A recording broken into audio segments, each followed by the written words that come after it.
Anda menyaksikan Breaking News Kompas TV, Saudara. Ini yang Anda saksikan merupakan sidang perdana ataupun sidang dakwaan ex-Wamenakar Noel Ebenezer di Pengadilan Tipikor Jakarta. Saudara, untuk membahas hal ini lebih lengkap kita akan bahas bersama peneliti Pukat UGM, Zainur Rohman, melalui saluran Zoom. Pak Zainur, selamat siang. Selamat siang, Mas Ian. Pak Zainur, sebagai pertanyaan pertama ini untuk pengetahuan kita semua. Kita pantau tadi bahwa di ruang sidang itu ada Noel dan juga ada 10 terdakwa lainnya. Memang aturannya seperti apa harusnya? Apakah memang seluruh terdakwa itu dihadirkan di sidang dakwaan atau sebetulnya ada aturan yang memang boleh satu-satu begitu? Apakah memang ada aturan yang tersendiri atau memang ini permintaan jaksa? Ya, itu bergantung kepada strategi yang digunakan oleh KPK dalam ini adalah jaksa penuntut umumnya. Apakah dilakukan fogging atau penggabungan perkara atau dilakukan splitsing atau pemisahan. Nah, di kesempatan kali ini kan sepertinya ada 10 atau 11 terdakwa ya yang digabung gitu. Kenapa ada penggabungan sampai 11 terdakwa? Biasanya yang pertama itu karena perbuatan yang dilakukan oleh para terdakwa ini saling berkaitan ya. Perbuatannya dilakukan bersama-sama sehingga akan lebih mudah untuk dilakukan pembuktian secara bersama-sama di dalam satu berkas. Yang kedua untuk efisiensi agar tidak kemudian satu terdakwa satu berkas. Nah, memang ada sepertinya ya terdakwa-terdakwa yang sekarang masih berstatus sebagai tersangka yang belum digabungkan gitu ya, masih ada yang lain. Nah, kenapa ada yang tertinggal? Biasanya karena memang itu menjadi tersangka belakangan setelah ada pengembangan perkara. Atau yang kedua, perbuatannya dianggap berbeda, tidak masuk dalam satu rangkaian perbuatan dengan terdakwa yang sekarang sedang disidangkan. Atau yang ketiga, proses BAP-nya itu belum selesai, belum P21. Jadi itu merupakan strategi dari KPK dan itu dimungkinkan oleh hukum acara. Gitu, Mas Ian. Mhm, mhm.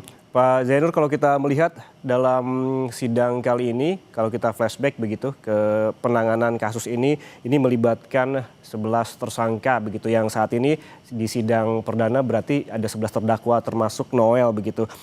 Eh, ini para terdakwa itu dipersangkakan pasal tentang tindak ataupun tentang pemberantasan tindak pidana korupsi.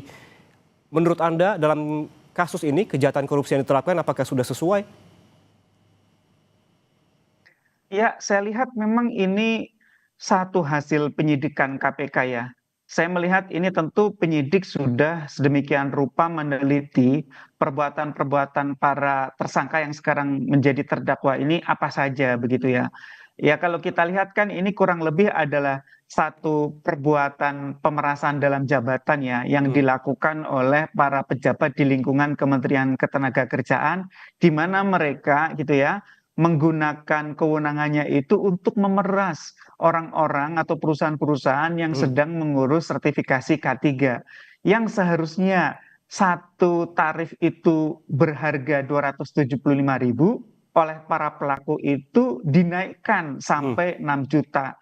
Kalau tidak bersedia membayar sebesar 6 juta ini, mereka misalnya ada yang kekeh resmi hanya 275.000, mereka akan dipersulit untuk tidak akan dikeluarkan sertifikasi K3-nya dengan mudah. Nah, ini kan merupakan satu bentuk pemerasan dalam jabatan yang di dalam Undang-Undang Tindak Pidana Korupsi itu masuk salah satu jenis delik korupsi. Jadi delik korupsi itu banyak ya. Hmm. Ada suap, ada gratifikasi, ada merugikan keuangan negara karena menyalahgunakan kewenangan, ada perbuatan melawan hukum yang merugikan keuangan negara. Nah, ini adalah yang dalam kategori pemerasan dalam jabatan. Saya pikir KPK pasti juga sudah mempertimbangkan ya Hmm. pasal-pasal mana yang lebih tepat untuk menjerat para tersangka kemudian sekarang menjadi terdakwa ini, Mas Ian.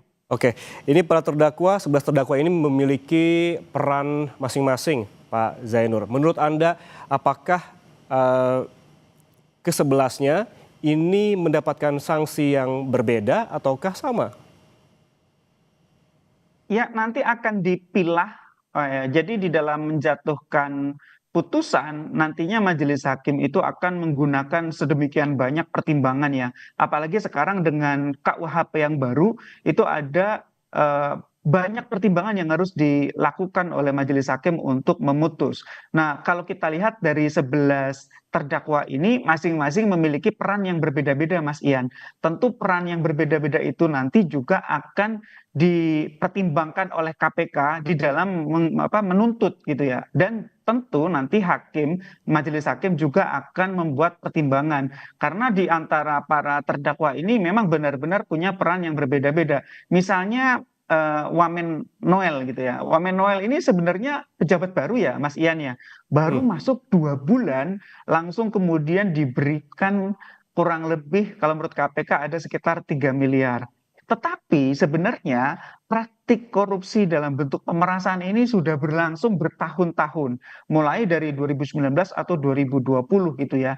Di sana ada aktor yang punya peran jauh lebih menentukan, yaitu Irvian Bobby Mahendro gitu ya. Juga ada aktor-aktor lain, ada Hmm. Gary, ada Subhan, ada Anita Sari dan seterusnya begitu. Nah, nanti oleh persidangan ini masing-masing terdakwa ini akan dijelaskan apa peran mereka, Hmm. bagaimana perbuatan yang dilakukan oleh masing-masing terdakwa. Dan tidak lupa, Mas Ian, bahwa masing-masing terdakwa ini juga menikmati hasil dari korupsi dalam jumlah yang berbeda-beda. Misalnya Irvian Bobby Mahendro ya dikatakan bahwa ini adalah aktor yang menerima pendapatan paling besar dari korupsi, sekitar 69 miliar gitu ya. Hmm. Ini digunakan untuk beli rumah, untuk jalan-jalan, untuk belanja aset dan seterusnya gitu ya. Juga ada pejabat-pejabat di bawahnya, ada aktor-aktor lain yang menerima dalam rentang 5 miliar, 3 miliar, termasuk Wameneker Immanuel Ebenezer, meskipun baru masuk,